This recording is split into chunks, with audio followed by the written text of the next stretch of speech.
بسم الله الرحمن الرحيم أرأيت الذي يكذب بالدين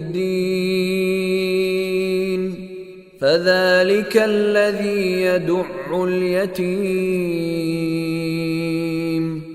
ولا يحض على طعام المسكين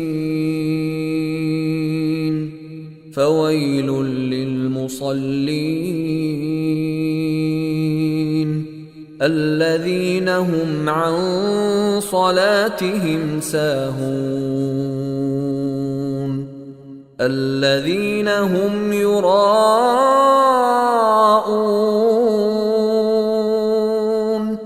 ويمنعون الماعون.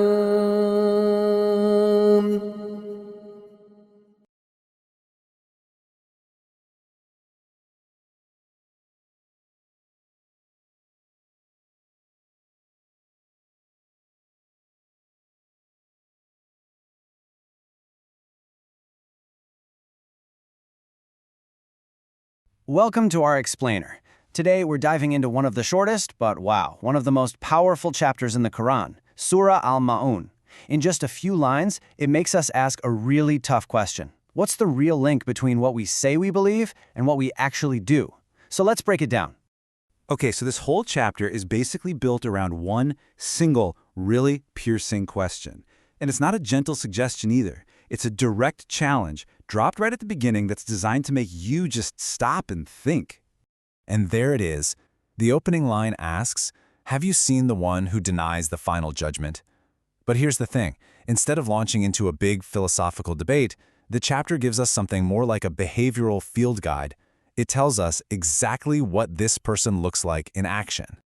So how do you actually spot this kind of denial out in the wild? Well, the chapter doesn't leave us guessing.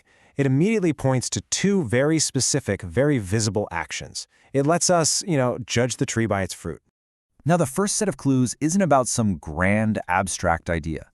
It's about something much more down to earth, how this person treats the most vulnerable people around them.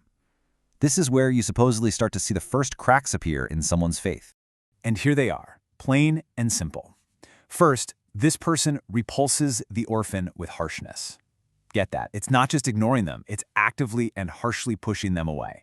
And second, they don't even encourage other people to feed the poor. It's this deep, profound lack of empathy. So the first red flag, the first piece of evidence, it's not some theological mistake. It's just plain social cruelty. Okay, so just when you think you've got this person pegged, cold, heartless, maybe not religious at all, the story takes a wild turn. It introduces a contradiction that is genuinely shocking, and it forces us to dig way, way deeper. And here is the twist. The person we're talking about, the one who's harsh to the orphan and ignores the poor, is not who you'd think. Turns out, this person, they look religious on the outside. They are, in fact, a worshiper. This is the line that just changes everything. So woe to the worshipers. Not woe to the non-believers, not to the doubters, but woe to the musalleen, which means specifically those who perform the ritual prayer. I mean, that is a stunning indictment, right? That's the big question that just hangs in the air. How can somebody who prays, who goes through the motions of worship, also be this cruel? Well, the chapter immediately tells us that, not all worship is created equal. So the chapter points out two huge problems with their prayer. First, they're neglectful of it. It's just a mindless habit, not a real conscious connection.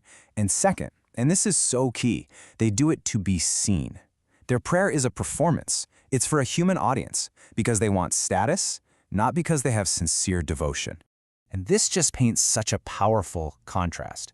You see, sincere prayer is supposed to be mindful, devoted. It's for an audience of one, and it's meant to soften your heart, to lead you to be more compassionate. But this other kind, this performative prayer, is the total opposite. It's an empty ritual, completely disconnected from how a person actually acts, which is why it can exist right alongside a totally hardened heart. So you've got the social cruelty on one hand and the hollow worship on the other. But what's the root cause? What connects these two things? Well, the very last verse of the chapter, it just pulls it all together and gives us the final diagnosis.